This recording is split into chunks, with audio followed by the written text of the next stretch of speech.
Saya baca beberapa pikiran ulama ya, sesuai di buku panduan PBNU halaman 73.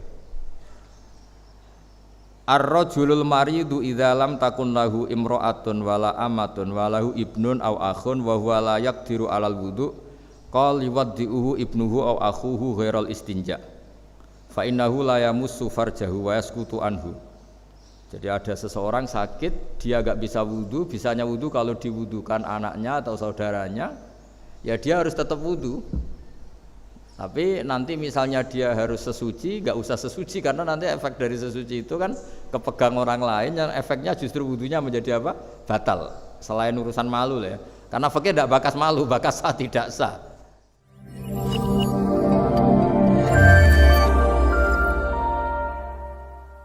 Assalamualaikum warahmatullahi wabarakatuh.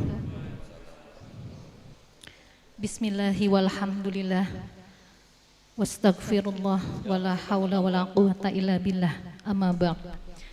Yang saya hormati Gus Baha sebagai tuan rumah, juga sesepuh guru yang kita hormati semua. Kemudian Gus Gofur yang meluangkan waktu pagi ini bersama kita, terima kasih banyak. Saya tidak menyangka tapi tadi dikasih bocoran sama Gus Baha. Kemudian Gus Atabik, Gus Sidik, Mbah Mu'an, pokoknya semua yang hadir, para alim ulama, saudara-saudara yang hadir di sini, teman-teman disabilitas. Oh iya, lupa ya, Ibu Bupati 2, Ibu Rembang 2 hadir bersama kita juga, padahal sedang melakukan sebuah kegiatan mulai Rabu sore sampai Minggu sore, tetapi pagi ini menyempatkan diri bersama kita. Pengurus dari Yayasan Gerakan Nurani Disabilitas yang saya hormati, diantaranya Ibu Atia dari Jogja, kemudian dari Krapyak TV yang hadir bersama kita.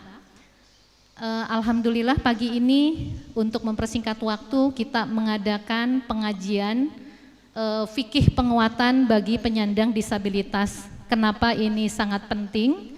Karena saya sudah matur sebelumnya kepada Gus Baha, Gus Gofur, bahwa temuan-temuan masalah yang dialami teman-teman ini harus mendapatkan pencerahan. Bahwa kemudian pencerahan ini sebenarnya sudah ada. Gus Gofur nggih perso nggih, Lembaga Basul Masail PBNU telah membuat ini sekitar 3 tahun yang lalu, tetapi teman-teman merasakan bahwa tidak pernah sampai kepada kita ya, tentang bagaimana bermuamalah, tentang bagaimana berwudu bagi penyandang disabilitas. Oleh karena ini terima kasih yang amat sangat ketika Gus Baha kerso ikut support menyampaikannya kepada kita. Untuk mempersingkat waktu, marilah kita sama-sama saksikan. Terima kasih. Wallahul muwaffiq ila aqwamit thoriq. Wassalamualaikum warahmatullahi wabarakatuh.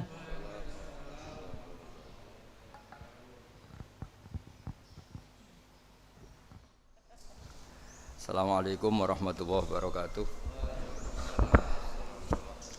Rabbi shrah li sadri wa yassir li amri wahlul 'uqdatam min lisani yafqahu qawli. Allahumma shalli wa sallim wa barik ala sayyidina Maulana Muhammadin wa ala alihi washabihi asma'in, amma ba'du.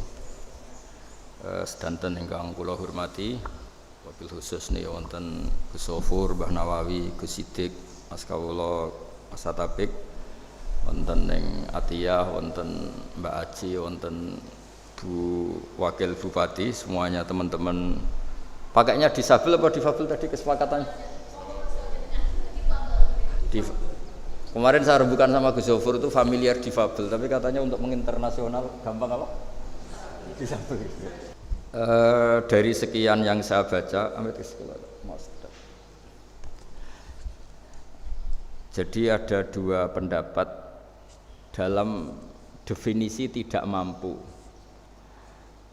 Ya, ada 2 pendapat ulama untuk atau tentang definisi tidak apa? Mampu.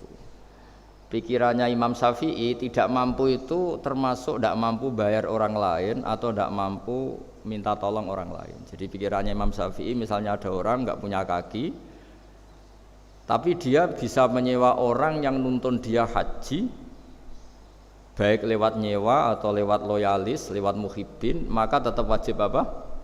Haji. Begitu juga di bab istinja, di bab wudu dan seterusnya.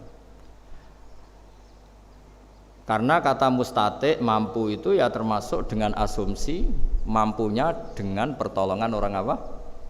Orang lain. Baik orang lain itu disewa atau sukarelawan atau apalah keluarga. Sehingga menurut Imam Syafi'i kalau orang yang susah ke kamar mandi tapi bisa karena dibantu, maka ketentuan istinja ya wajib, wudu ya wajib, semuanya normal wajib karena dia dianggap mampu karena ada apa? Pembantunya atau ada orang lain. Tapi dalam pikiran Abu Hanifah, pikiran atau kalau dalam bahasa fikih disebut ijtihadnya Abu Hanifah, kata mampu itu asumsinya ya harus dia sendiri yang mampu. Ya, dia yang melakukan ya.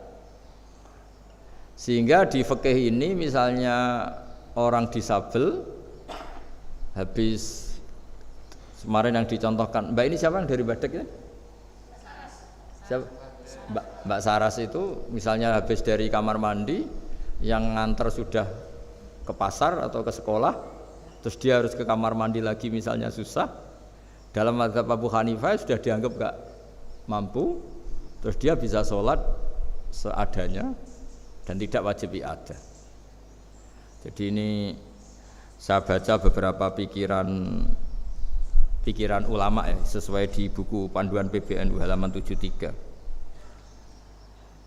Ar-rajulul maridu idza lam takun lahu imra'atun wala amatun walahu ibnun aw akhun wa huwa la yaqdiru 'alal wudu qal yuwaddi'uhu ibnuhu aw akhuhu ghairal istinja fa innahu la yamussu farjahu wa yaskutu anhu.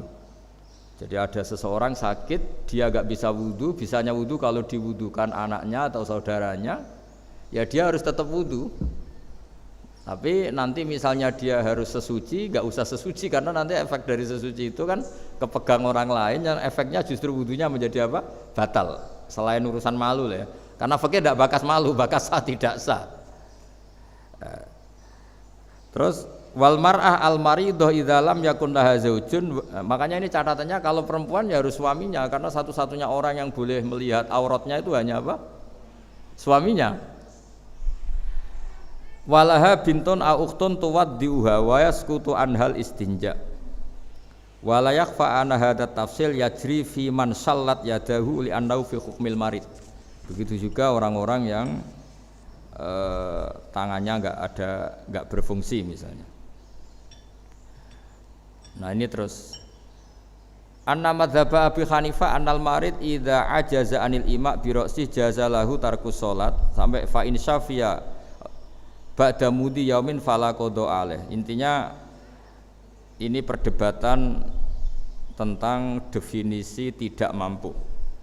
Ya saya ulang lagi, definisi tidak mampu. Tidak mampu itu menurut pikiran Abu Hanifah ya tidak dengan asumsi dibantu orang lain. Tapi kalau pikirannya Imam Syafi'i tidak mampu artinya dengan segala kemungkinan dibantu orang lain pun tidak mampu. Tapi kalau dia orang kaya mampu menyewa orang yang mudoni atau kiai yang punya loyalis ya, punya muhibbin yang mudoni, itu masih dianggap apa? Mampu. Jadi itu pikiran-pikiran antara Abu Hanifah dan Imam Syafi'i. Jadi nanti begitu seterusnya di fikih-fikih seterusnya. Yang jelas kemarin saya juga mpun matur sama Gus Zofur ketika di Demak pas ada acara ditimbali Habib Lutfi itu di Mu'in, Fathul Mu'in itu. Dan ini pengalaman saya ketika ibu saya mpun mulai sepuh agak sering sakit-sakitan. Cung aku jamak oleh ta orang, nggih mun Bu jamak mawon karena kalau ke kamar mandi berat. Harus libatkan 2 mbak sampai 3 mbak, itu pun riskan, andekan kepleset tetap nyuwun sewu tetap jatuh. Mbak-mbak kan tetap tidak mampu. Ibu saya itu gendut termasuk lemu lah, sampai sepuh itu masih lemu. Akhirnya supaya ringan beliau tak minta jamak takdim. Kenapa pilihan saya takdim? Musaroatan lil khairat, supaya cepat melakukan kebaikan. Tapi saya pernah dengar fatwanya Mbah Mun nak ora permanen hak. Zaman itu ada seorang Kopassus sering latihan melewati waktu sholat. Itu Mbah Mun nggak setuju jamak takdim kalau untuk Kopassus. Mbah Mun mintanya jamak takhir. Karena kata beliau merubah sholat dari waktu kedua ke pertama itu ekstrim karena belum masuk waktunya. Tapi kalau merubah waktu pertama ke kedua itu hanya mirip kodok, sehingga meskipun sebabnya tidak meyakinkan, tapi ini tidak begitu merubah konstruksi sholat. Karena kalau duhur di asar itu mirip apa? Kodok. Tapi kalau asar ke duhur ini sebabnya harus benar-benar mutahakkok, harus nyata.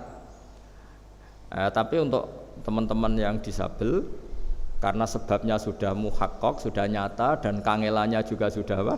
Nyata, saya lebih senang jamaknya apa? Takdim. Ibu saya dulu ya takdim karena musaroatan lil khairat, supaya cepat-cepat bisa melakukan apa? Kebaikan.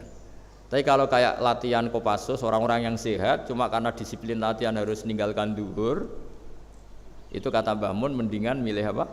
Takhir, karena kalau takhir hanya mirip apa? Qadha. Artinya kalau duhur jadi di waktu asar kan ya mirip kita sholat qadha. Jadi andaikan tidak sah secara disiplin jamak takhir, tetap sah sebagai apa? Qadha gitu. Ya jadi monggo mawon nanti teman-teman enaknya gimana, karena secara fakta kan kemarin banyak teman-teman cerita kadang pas mau wudu lagi yang nganter sudah ke pasar, atau yang nganter sebenarnya kadang ada suaminya pas tukaran, macam-macam lah. Itu juga lebih ekstrim ketimbang ke pasar kan. Ada tapi baru nggak mesra ya Mas Sidik. Pernah nggak? Ada, Mas Sidiknya ada tapi sedang tidak mesra. Itu kan wujuduhu Pak Adami, ini pelaku. Ya Mbak Aci ya, kalau pas nggak mesra masih mau bantu.